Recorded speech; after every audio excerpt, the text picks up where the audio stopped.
इंसान सभी जानवरों से अलग इसलिए होता है क्योंकि उसके पास दिमाग ही होता है। दिमाग के ही कारण इंसान इतनी ज़्यादा प्रोग्रेस कर पाया है और एक आदि मानव से आज का मॉडर्न इंसान बन पाया है। तो अगर आपको भी दिमाग के रहस्य और दिमाग कैसे काम करता है ये सब जानने में इंटरेस्ट रहता है तो एक साइकोलॉजिस्ट का करियर आपके लिए बेस्ट हो सकता है। इस वीडियो में हम बात करेंगे कि साइकोलॉजिस्ट क्या होता है और साइकोलॉजिस्ट और साइकेट्रिस्ट में अंतर क्या होता है, साइकोलॉजिस्ट के करियर में क्या स्कोप है, इसमें कितना करियर आप बना सकते हैं, साइकोलॉजिस्ट बनने के लिए आपको क्या क्या करना पड़ेगा, क्या पढ़ना पड़ेगा, कैसे कैसे आगे बढ़ना पड़ेगा, साइकोलॉजिस्ट की सैलरी कितनी होती है और भी बहुत कुछ। तो हम सारे एस्पेक्ट्स पे एक एक करके बात करेंगे। बने रहिए इस वीडियो में मेरे साथ। तो आइए सबसे पहले हम साइकोलॉजिस्ट और साइकेट्रिस्ट के बीच का अंतर और कन्फ्यूजन क्लियर कर देते हैं, दोनों में क्या अंतर है और दोनों में आपको कन्फ्यूज नहीं होना है। बात करते हैं सबसे पहले साइकेट्रिस्ट की। तो साइकेट्रिस्ट का मेन काम होता है मेडिसिन देना। अगर आप किसी को मेंटल प्रॉब्लम है तो उससे रिलेटेड जो भी मेडिसिन आपको दी जाती है, जो भी दवाइयाँ आपको दी जाती है, जो टैबलेट्स आपको लेने पड़ते हैं, उन सब चीज़ों का ख्याल रखना, वो सब चीज़ें देना, वो सब चीज़ें प्रिस्क्राइब करना साइकेट्रिस्ट का काम होता है। जबकि साइकोलॉजिस्ट का काम होता है थेरेपी देना। अगर आपको कोई mental pen, emotional pain, for example mental trauma या फिर पर्सनैलिटी में आपको कोई प्रॉब्लम है आपकी पर्सनैलिटी में, तो वो सब चीज़ें जो ठीक करता है, वो सब चीज़ों से डील करता है, उसको बोलते हैं साइकोलॉजिस्ट। अब हम बात करते हैं कि साइकोलॉजिस्ट के करियर का क्या स्कोप है हमारे देश में, हम इंडिया में क्या क्या स्कोप है। तो जैसा कि आप जान सकते हैं कि हमारे देश में जैसे जैसे धीरे धीरे जो है हमारी शहरी आबादी बढ़ रही है, हमारा लाइफस्टाइल जो है शहरी होते जा रहा है, वैसे वैसे हमारे लोगों के बीच स्ट्रेस, एंजाइटी, डिप्रेशन और बिहेवियरल प्रॉब्लम, ऐसे सारी प्रॉब्लम्स होते जा रही है, बढ़ते जा रही है और क्रिमिनल प्रॉब्लम्स भी काफ़ी बढ़ रही है और इन सब के ट्रीटमेंट के लिए एक अच्छे साइकोलॉजिस्ट की डिमांड बढ़ती जा रही है। तो इस फील्ड में आप अपना अच्छा करियर बना सकते हैं।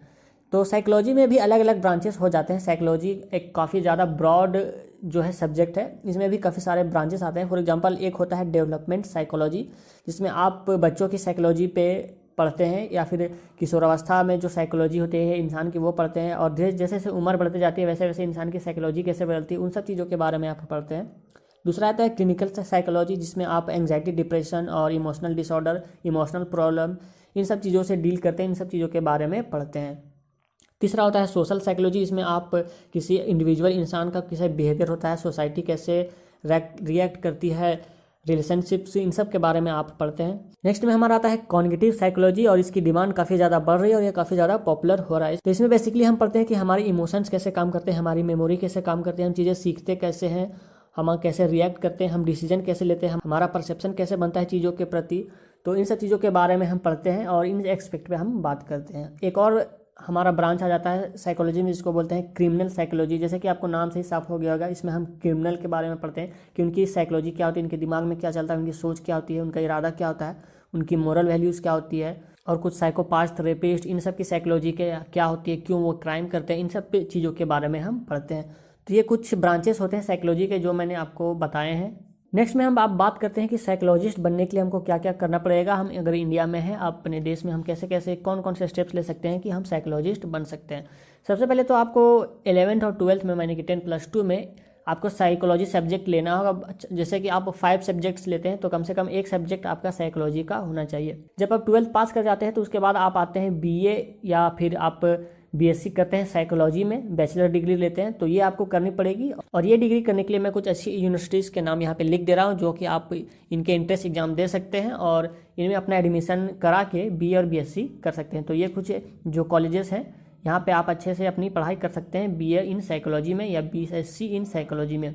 जब आप BA पास कर लेते हैं उसके बाद आपको MA या MSc भी कर सकते हैं साइकोलॉजी में। जो आप पोस्ट ग्रेजुएशन करते हैं साइकोलॉजी में, यहाँ पे आपको एरिया ऑफ स्पेशलाइजेशन सेलेक्ट करना होता है, यानी कि किसी एक ब्रांच को आपको ज़्यादा पढ़ना होता है, उसमें एक्सपर्ट होना पड़ता है। तो किसी एक ब्रांच को आपको अच्छे से सिलेक्ट करना होता है, जो आपके इंटरेस्ट में आता है वो आप सिलेक्ट करें और वो एरिया को और भी ज़्यादा एक्सप्लोर करें, उसमें और एक्सपर्ट हो जाए, उसमें और ज़्यादा पढ़ाई करें। कुछ अच्छे कॉलेजेस जिससे आप PG कर सकते हैं और अपने स्पेशलाइज्ड कोर्स जो वहाँ पे पढ़ाए जाते हैं वो यहाँ पे आपको मैं लिख दे रहा हूँ, यहाँ पे आप देख सकते हैं। आप चाहे तो इसका स्क्रीनशॉट ले सकते हैं रेफरेंस के लिए और आप पता कर सकते हैं, गूगल कर सकते हैं इन सब कॉलेजेस के बारे में और क्या क्या कट ऑफ्स होते हैं, इन सब चीज़ों से रिलेटेड डिटेल्स आप गूगल कर सकते हैं। यहाँ पर मैंने जो लिस्ट कर दी है। इसके बाद आप या तो साइकोलॉजी में डिप्लोमा कर सकते हैं जिसको बोलते हैं काउंसलिंग साइकोलॉजी, जो कि 1 साल का होता है, या फिर आप PhD भी कर सकते हैं। तो जब आप PhD या डिप्लोमा कंप्लीट कर लेते हैं उसके बाद आपको खुद को रिहैबिलिटेशन काउंसिल ऑफ इंडिया में रजिस्टर कराना होता है, ताकि आप प्रमाणित क्लिनिकल साइकोलॉजिस्ट बन सके, आप सर्टिफाइड क्लिनिकल साइकोलॉजिस्ट बन सके और अपनी जो है क्लिनिक चला सके, अपने प्रैक्टिस कर सकें। अब हम बात करते हैं अलग अलग तरीके के जॉब प्रोफाइल्स की, अलग अलग तरीके के साइकोलॉजिस्ट जो अलग अलग काम करते हैं और उनकी सैलरी कितनी होती है। तो सबसे पहले हम बात करते हैं काउंसलर की। काउंसलर जो है उसका काम क्या होता है, वो काउंसलिंग देता है, लोगों की प्रॉब्लम को सुनता है, उनके कुछ पर्सनल प्रॉब्लम्स होते हैं, उनको रिलेशनशिप्स में कोई प्रॉब्लम होते हैं, और ओल्ड एज होम या फिर आपके जो स्कूल हो गए, एनजीओस हो गए, इनके पर्सनल लाइफ में कुछ प्रॉब्लम्स होती हैं लोगों को, उनको बैठ के वो सुनता है और उनको कुछ काउंसलिंग देता है, उनको अपनी उनके जो साइकोलॉजिकल प्रॉब्लम्स हैं उनको समझता है, जिनसे उनको अपने इमोशनल पेन को ओवरकम करने में हेल्प होती है। तो ये सब चीज़ें वो करती है। और जैसे कि जो ड्रग एडिक्ट्स होते हैं और जो बच्चे होते हैं उनकी कोई प्रॉब्लम होती है, वहाँ पे जाके ये उन लोगों की प्रॉब्लम सुनते हैं और उनकी प्रॉब्लम को सॉल्व करते हैं। बात करते हैं अगर इनकी सैलरी की, तो इनकी फ्रेशर्स की सैलरी जो नए नए ज्वाइन करते हैं उनकी सैलरी 20-30 हज़ार से शुरू होती है मंथली अप्रॉक्स। तो ये होता है एक काउंसलर का काम। नेक्स्ट में हम अब बात आते हैं एजुकेशन सेक्टर में। तो एजुकेशन सेक्टर में भी साइकोलॉजिस्ट की काफ़ी ज़रूरत होती है। फॉर एग्जांपल स्कूल्स में या फिर करियर काउंसलर में या फिर ट्रेनर्स में जो होते हैं, यहाँ पे आपको बताना होता है, लोगों को काउंसलिंग करनी होती है। तो यहाँ पे भी आप अपने करियर बना सकते हैं। इसकी स्टार्टिंग सैलरी 25 से 30 हज़ार 35 हज़ार तक होती है। एक और पार्ट होता है साइकोलॉजिस्ट का जिसको बोलते हैं क्लिनिकल साइकोलॉजिस्ट, जो क्लिनिक में बैठता है, जो थेरेपीज करता है लोगों की, और इसके लिए आपको MPhil की डिग्री कंप्लीट करनी होती है और इसकी स्टार्टिंग सैलरी जो है 30 से 35 हज़ार रुपये तक की होती है। एक और जगह जहाँ पे साइकोलॉजिस्ट का काम होता है वो होता है ऑर्गेनाइजेशंस में। फॉर एग्जांपल कंपनीज होती है या फिर अलग अलग ऑर्गेनाइजेशन होती है, वहाँ पे एक साइकोलॉजिस्ट की ज़रूरत होती है। जैसे कि कंपनी में फॉर एग्जांपल लोग हायर करते हैं एम्प्लॉयज़, अपने इंटरव्यू लिया जाता है, तो वहाँ पे एक साइकोलॉजिस्ट को भी रखा जाता है ताकि वो इंसान के बिहेवियर को देख के पता लगा सके कि वो कैसा है एक्चुअल में, जो वो बोल रहा है वो सच है या नहीं है। ये सब चीज़ें ऑर्गेनाइजेशन में साइकोलॉजिस्ट को हायर किया जाता है ताकि वो लोगों को अच्छे से पहचान सके और उनको मोटिवेट कर सके। इनकी स्टार्टिंग सैलरी होती है 30 हज़ार रुपये लगभग। और अंत में जो हमारा आता है वो है रिसर्चर्स, जो रिसर्च करते हैं साइकोलॉजी से रिलेटेड फील्ड में, कुछ नया एक्सप्लोर करते हैं, कुछ नए नए थ्योरीज और नए नए चीज़ों को एक्सप्लोर करते हैं। साइकोलॉजी में क्या नया हो सकता है, इंसान का दिमाग कैसे काम करता है, ये सब चीज़ों में रिसर्च किया जाता है। और इनकी सैलरी लगभग 25 हज़ार रुपये पर मंथ से शुरू होती है और इसके लिए आपको PhD की डिग्री करना जरूरी होता है। तो ये था पूरा विश्लेषण साइकोलॉजी के करियर में आप कैसे साइकोलॉजिस्ट बन सकते हैं, इसमें अपना करियर कैसे बना सकते हैं, क्या क्या आपको स्टेप्स लेने चाहिए और कितनी आपको सैलरी मिलती है। उम्मीद करता हूँ ये वीडियो आपको पसंद आई होगी। अगर ये वीडियो आपको पसंद आई है तो इसे लाइक कर दीजिए, शेयर कर दीजिए अपने दोस्तों के साथ फेसबुक व्हाट्सएप ग्रुप में।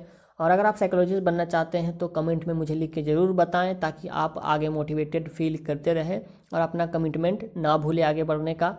और ऐसी वीडियो मैं लाते रहूँगा, तो मेरे चैनल को आप सब्सक्राइब कर सकते हैं, बगल में बेल आइकन को क्लिक करिएगा तो नई वीडियो में लाऊंगा आपको पता चल जाएगा। फिलहाल खेलते हैं फ्रेंड्स, मिलता हूँ अगली वीडियो में, तब तक के लिए बाय।